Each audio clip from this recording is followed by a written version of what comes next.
it's Tuesday morning, which means we had visa talks back on the show. We also spoke about the Supermoon, the most adorable proposal, and why you may not be happy to be a Dubai Metro user this morning. And so if you have missed the show, don't forget to subscribe to the Lovin Dubai Show podcast wherever you get your podcast from, and enjoy the show.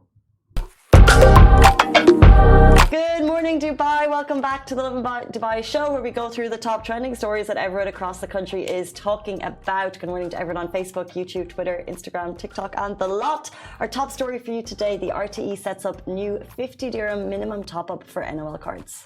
As well, the UAE was lit by a glorious supermoon last night. Yes, it was, and a man proposed to his girlfriend underwater in Dubai. We want your thoughts on this for sure. As well, taxi drivers' heartfelt note reminds us to spread kindness. And later on in the show, it is Tuesday, which means we are back having visa talks with Decisive Zone, and we're asking them how the new labour laws will affect you. As well, it is 319 days since the genocide began in Gaza on October 7. The current death toll stands at 40,139. The number of injured people is 92,743, and 1.9 million people have been displaced from their homes. In today's rapid weather report, this week's weather in the UAE is the ultimate mood. Yes, it is. There's chance of light rain across the country, according to the NCM, and the temperature is swinging from 29 degrees to 44 degrees across the country. So who knows? Wear your sunscreen, keep your brollies out for the shade. We may throw shade on the next story that we're going to jump into, because a man is charging $450 for tickets to his wedding. That's absurd. It is. That is. I mean, I understand that, I don't know, maybe I would like to think of it in a way that maybe weddings cost a lot, so people are making it the guests' problem. He's already paid $100,000 for the DJ, the venue, and the photographer. He said he's sent out invites. So it's this TikTok video that's going viral. And he's like, well, my guests will pay for a similar amount to go to see Beyonce.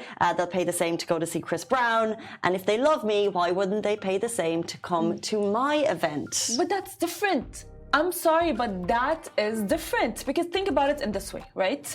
You are gonna go to see Beyonce, but Beyonce is Beyonce. You are the friend. So it is common courtesy to actually go to your friend's wedding. You know, like imagine, like this is my best friend, and my best friend is getting married.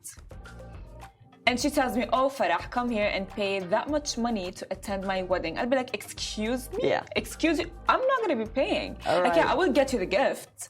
But the fact that you're asking me to pay for a ticket for your wedding? But you know, as time moves on, I totally agree with you. As time moves on, we look at things that society says we must do, and sometimes people flip the script. So he's flipping the script, and he's saying, I'm weeding out the lesser friends, because if they don't care, they won't come.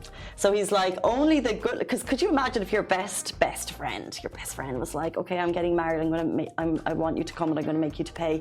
Are you really going to be petty and say no? So what he's doing is he's throwing this lavish party. Apparently, by the way, he said he's confused by the response, noting that he hasn't actually gotten that many responses to the invite. Exactly, because people would be like, I would be confused. I mean, if my best friend is like inviting me to her wedding, and then she is telling me, hey, you need to pay 500 dirhams. I would be like, it's not about the money, it's about the idea. You know, because it's not about the money, it's about the idea, actually. Really, Casey, think about it. Imagine like I am inviting people, I'm telling them, you know what, I'm gonna make it your problem that I'm gonna get married and that I paid that much with my husband. Yeah. You know what though? I don't see it's happening here. It's not part. The culture here is so hospitable. Yeah. This was a story, by the way. It's live on TikTok, but it's also in the New York Times. So it's happening in America that people are throwing quite wild celebrations and asking people to pay. The whole point is that you're hosting the people that you love. That's the whole point of it. So I can't get behind Hassan Ahmed. He's 23. He's flipping the script. If it works for him, great. But it's not something that I would ever want to do. Exactly. I would never do that. And if a best friend ever does that, I would be like, excuse you? That would be the first thing I would ever say. If only Farah and I ran the world in terms of wedding etiquette, where would we be in life? Exactly. I mean, it would be amazing. Exactly. Let's jump into our top stories. Here's something else that we're not quite sure on. Well, if you guys use the metro, this is really sad news because RTA sets new 50 dirhams minimum top-up for NOL cards at metro stations. Yes, the RTA has increased the minimum top-up amount for NOL cards at metro stations to 50 dirhams. But this, of course, applies to online top-ups, and the rest remain at 20 dirhams. The change aims to streamline the top-up process and encourage commuters to use the online platform for smaller amounts. As well, this change does not affect, as we mentioned, online top-ups, which still has the minimum of 20 dirhams.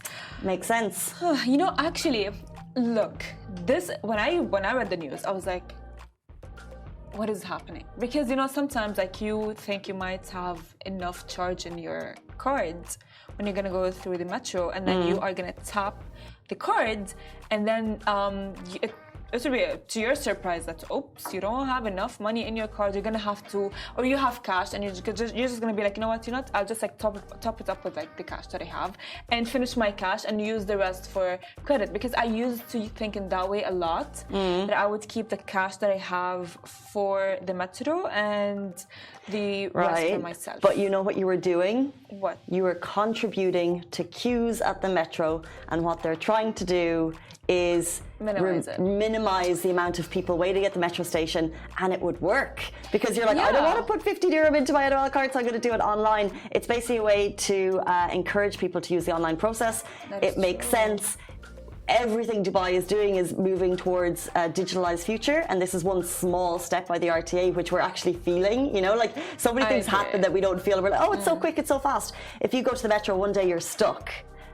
You'll be able to pay there because they'll have someone there for you. But it means the queue will be less because most people will have changed their habit to only topping up online. If most people's habit are topping up at the metro station, they just want to change that to have less queues, which actually for all of us works out better. Thank you, RTA. I agree. However, like just imagine the scenario with me. All right, like I have my metro cards, and I thought I have enough money in it to go to I don't know, a destination, Dubai Mall, for example. Right, and I go there, and to my surprise, I don't have enough money in my card. Oh my God, I forgot. What should I do? You know?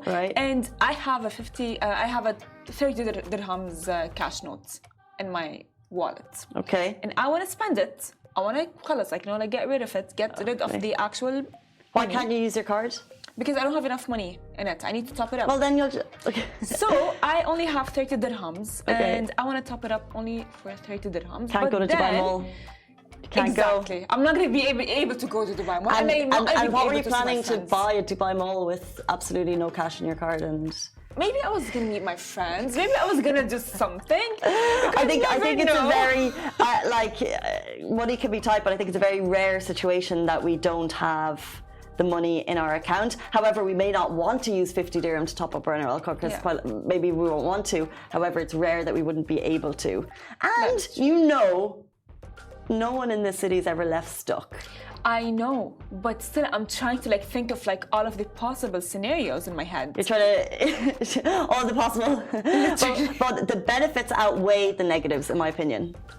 I mean, in terms of traffic, less queues. Yes. Less queues at the metro. That is true. And the day that you're absolutely in a huge rush and you go to the metro and there's a long queue and you have these tourists asking all these questions. You're like, just go faster. At least there'll be less people there because people will be encouraged to use the online. Of course. Well, you guys just wait for me next week. I'll be driving my own car. Be careful with that cup. The UAE was lit by a glorious supermoon last night. Did you catch the blue supermoon moon that shone over our skies? Our DMs were flooded. We missed you guys. Thank you so much for sending in your videos, your amazing photos of people enjoying the rare supernatural sight. That, however, we will not get to enjoy in its full form again until 2026. Now, the seasonal blue moon appears larger and brighter as it nears its closest approach to Earth. So the next blue moon will be on May 31st, 2026. However, the supermoon itself won't appear blue. So first of all, did you catch it last night? We did a poll out to our Instagram audience, and when I last checked, 81% of you said yes, it was stunning, and 12% said you were busy binge watching TV. 6% said you thought it was a streetlight, but it didn't look blue for those of you who caught it.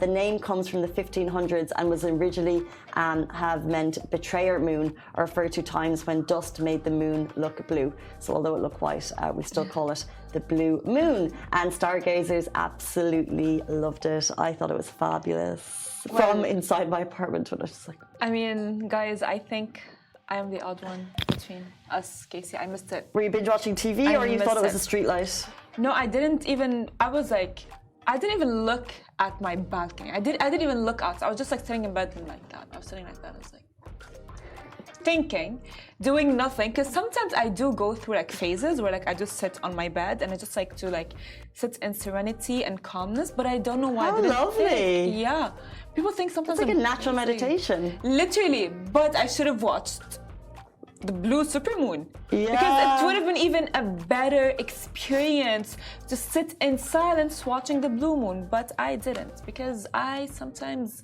do things that I don't like to myself. But we just forgot. Like the Could be. only reason I remembered was because I was sitting on my couch and I could see it, and I was like, oh, that's the blue moon. And then I went in to like relook at the facts. But that was otherwise, if I hadn't been able to see it from my window, I wouldn't have remembered. But when you do catch these stunning moments, you remember how tiny and insignificant we are, and how That's amazing the true. world is. Yeah, It looked so large because it was at its closest approach to the earth. Yeah. And the night I missed was the night that they had the shooting stars, like the last week. And I actually had a dream 3 nights later of loads of shooting stars, and I was like, oh, I That's missed the actually real one. adorable. It's funny.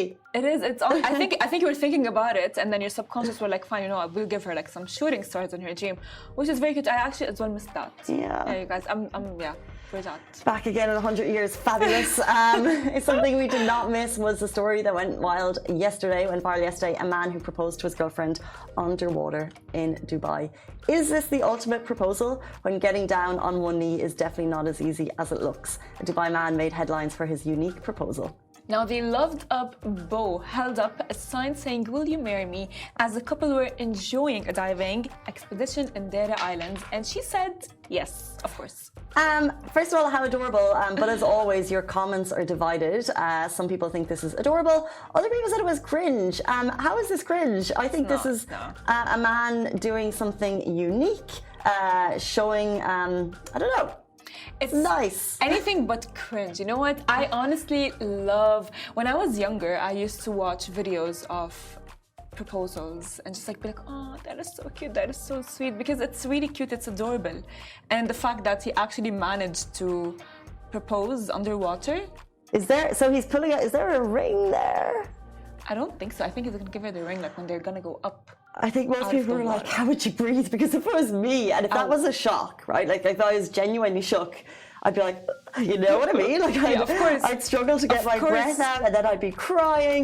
But I love that there was a camera there to capture the moment, because then she'll have the moment. Well, you guys, if Sherry, you will you don't know, marry me? if you don't know, Oh no, there's a ring. Sorry. Oh, there's a ring. Yeah, because I'm looking at the photo that we shared, and he's putting something on her, but I hope it's not like the actual ring. I mean, you never know, but you guys, if you don't know, Casey got proposed to.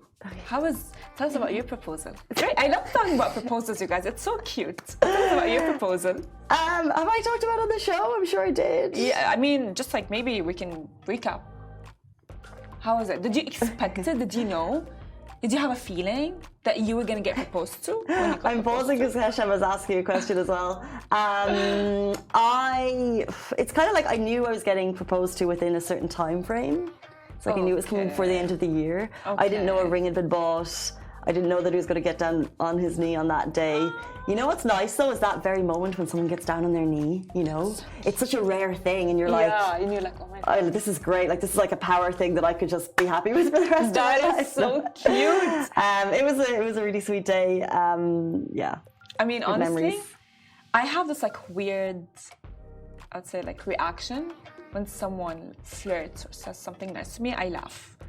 I don't know why. So if someone proposes, I will laugh. For sure. But I think her reaction is like clearly, she's like happy out, and then they shared a really adorable photo of them and their dog later because it's like their little family. That is adorable. And they all said yes.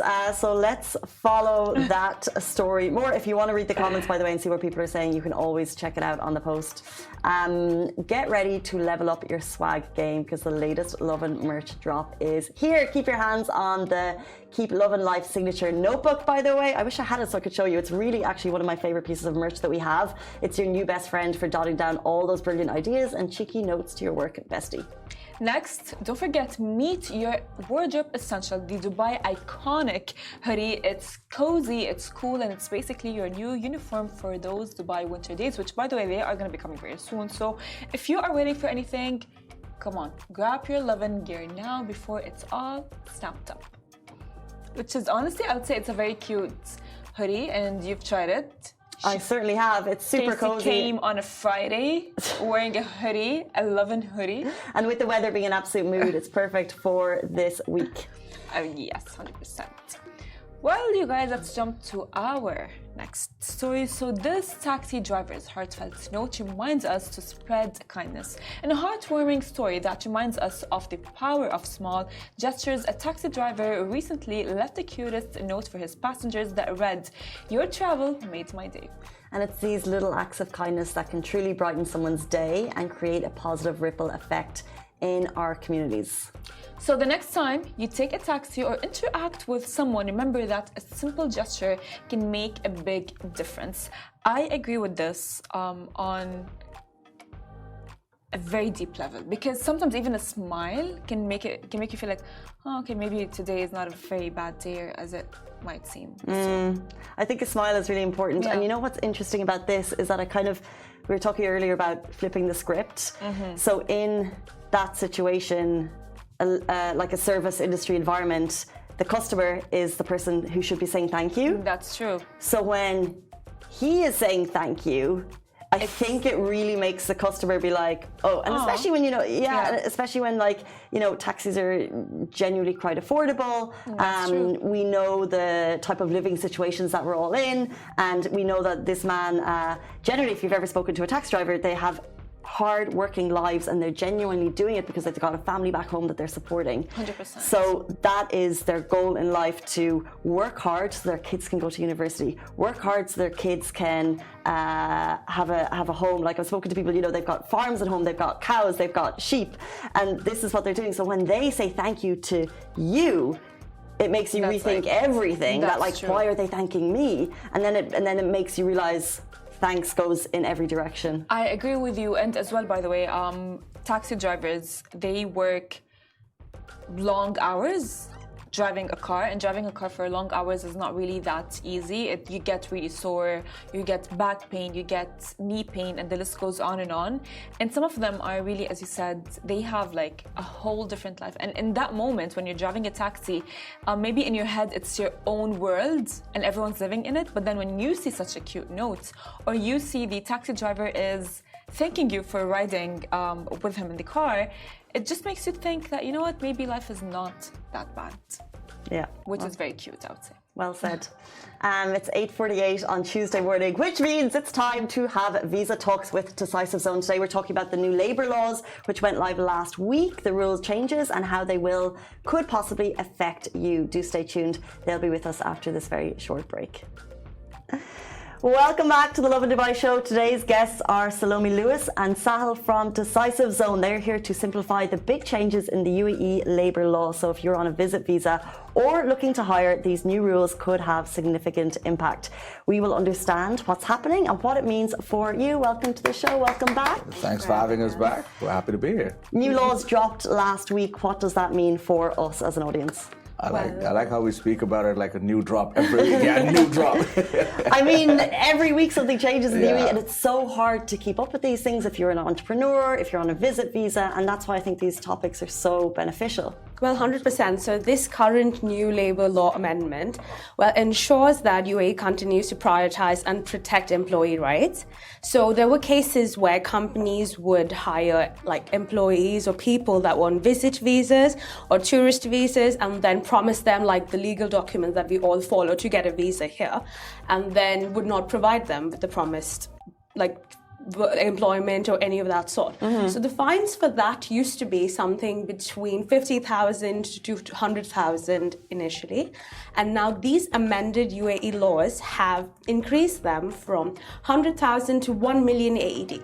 This only shows how serious the government is in protecting workers' rights, and will only be good for economic growth, because if people are looking to relocate to the UAE for work, it ensures that they are protected under legal law and they have rights and they won't be like, scammed or anything like that. So was that the full law that they've announced, the full law change, or were there more additions to it? They're starting off with that as of now. Obviously, as time passes and as things sort of streamline themselves and iron themselves out, there will be other changes that will probably be announced. But then, as of now, that's the news that we have, and it's a like Salome said, it's a brilliant initiative taken in the right direction, right? Because a lot of people that relocate here are given false promises of a certain salary that we'll give you or a certain job position or whatever. And then, especially out of the Southeast Asia region, there's a lot of people that relocate here, and then, and people are sort of milking them for their money. And then the second they land here, they don't have a job, they don't have money as well. You know what I mean? So it kind of really doubles down on employee security as well. What a scary situation for someone to be in. Salome, you mentioned that the UAE, this proves how serious the country is. Yeah. But does it also show how common this may have been pre the massive increase in fines? but you also a lot of people come into the UAE because it's so attractive to work. It's good. They have so many perks. So a lot of companies are set up, and then some people, of course, not following the rules. So this just shows that how serious UAE and how not only is it the safest country to be in, it also helps you not to grow your work, but also be employed under proper laws, and that you won't fall under any scams or any of that sort. So how will this impact someone coming to the country, looking to come to the country? Will this mean there are less job opportunities available for people outside the country? I mean, in terms of job opportunities, it's still the same, right? UAE is an ever-expanding market for business, and hence why people are required to fill up those positions in businesses. So in terms of job opportunities, it's still the same market or even similar. Maybe even growth is on the cards. It won't really impact the job market. It sort of ties into security, right? Because a lot of times people get a sort of position and they're out of the country, they believe the trade license document or a tax registration document and assume that, okay, this company is legit because it's registered, it's got the right paperwork, etc. But then this would actually, put a sort of, I don't want to say strike fear because that's too intense, but it will push them in the right direction as employers to be okay, it's going to be legit business only. And then people who have these kind of, wrong intentions to do malpractice or whatever, they're going to phase out of the market themselves. So I think it ties into the employee protection insurance as well that they launched last year. So all of these, measures are in place to kind of help employees in the region and employers as well. So they know they're getting top quality talent that's being brought in, and employees know that, for them to be present in the country working for such and such company, it's going to be a legit opportunity. So they can plan their lives as well, So it's serious regulation. If I'm a job seeker, what steps should I take to ensure that I'm not going to fall prey to one of these employers? Is there any red flags I could look out for? Firstly, when you get employed under a company, you have an employment contract, not just from the company, but it is issued from the Ministry of Labour. So your salary also goes through a particular system, and if you're not paid on time, there's the UAE government also blocks the labor file. You cannot do anything else under your company. So as long as you have the employment contract that is issued from the Ministry of Labour, that is one of the main things you should look out for. Interesting. I didn't realize it came directly from the Ministry of Labour. Yeah. I see so many conversation groups in Facebook groups saying, I've got this job offer to the UAE. How do I know it's legit? Is there any other red flags that you could look out for that would give people, how, for example, do you know that it's the legitimate contract? And should you sign the contract before flying? Like, is there any other advice you could give there? Because, when people are here on like tourist visa or visit visas, when people say like, oh, we'll wait for your visa to expire, then we'll provide you with the job, that is one of the red flags. Right. Because usually they will cancel that visa, or if you're working for another company, they will cancel that visa and then provide you with, or start the visa process instantly. So that is one of the important things to look out for. Also, I mean, based on, like you mentioned, a lot of Facebook groups and things are there, are out there. I would say go on something like Reddit, just gather as much information as possible. Obviously, you can verify a company's documents, how long it's been operational, etc., from the government website, right? Because it's a public register, so you can literally go on, check the license information, and you can verify a company. But in an effort to understand more about, is this document legit, or how do I go about this in terms of process and procedure, I would say go on something like Reddit, to be honest with you, because even me, I've lived here all my life, I've grown up here, but like there's still so many small things that even for me as a resident of such a long time, even I feel some sort of doubt, right? And then there's not always someone you can call, there's not someone you can always reach out to. I'd say go on an online forum and watch what other people are going through, and you learn from their mistakes. I feel like that's the best way to do it. I agree. Reddit is amazing for things like this, as are Facebook groups. I think it's when people see false promises, but they're not sure. It's like, they're being offered a salary, they might be offered their schooling for their kids and health insurance, so they're thinking, is this legit? So if potentially anyone watching today has been, lured in with a false promise, can they take legal action, and how could they do it if the employers, for example, if they've been exploited by the employers? Absolutely, they have the Ministry of Labour who's looking out for them at every point, every step of the way, right?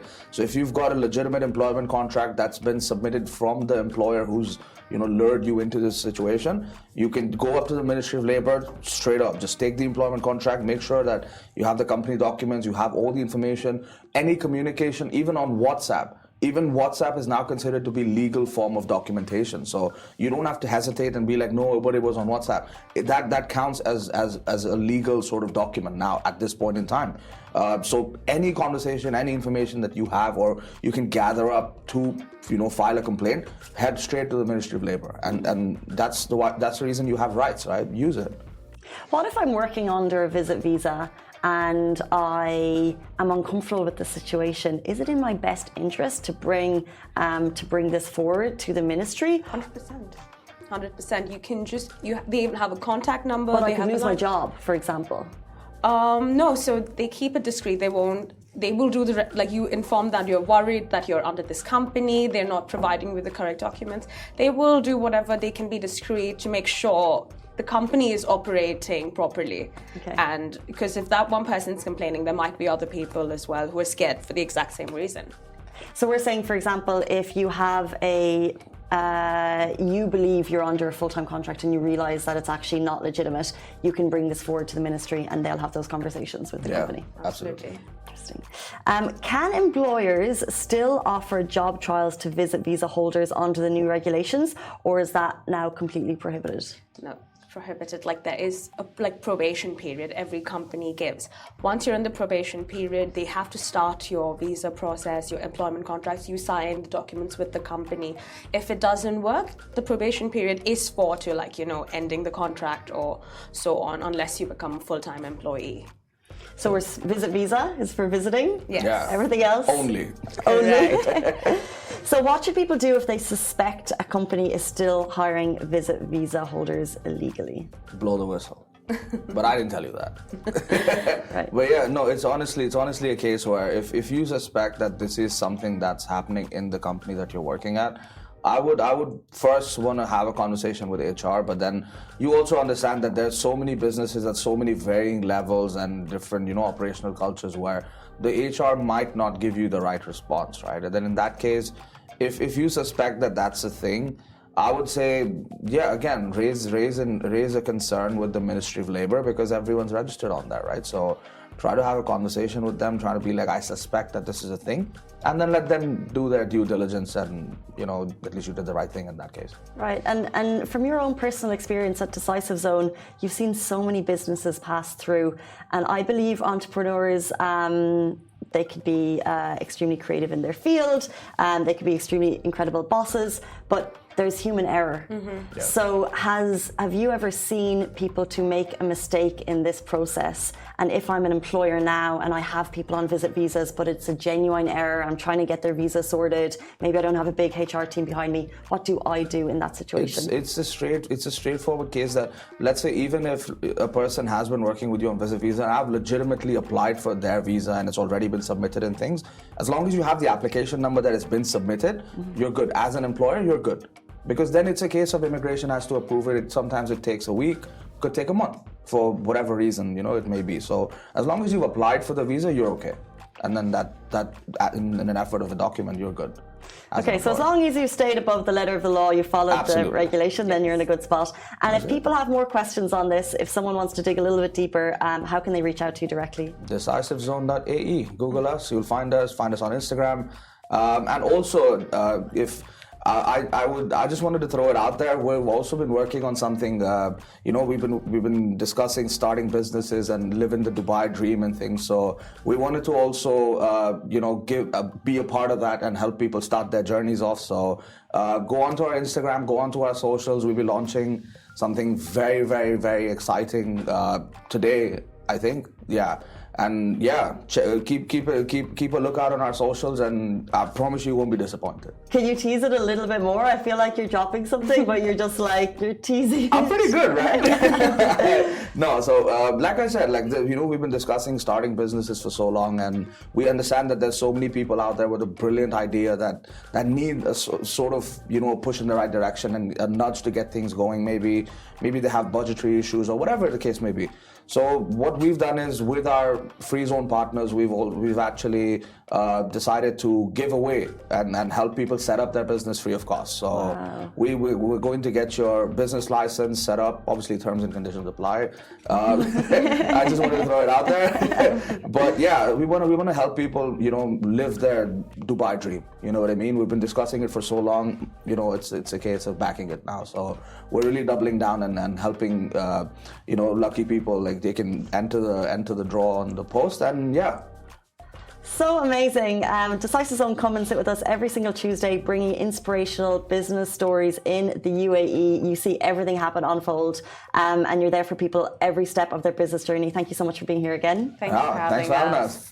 Follow Decisive Zone to win that amazing prize. We'll be back with you tomorrow morning, same time, same place. Bye-bye.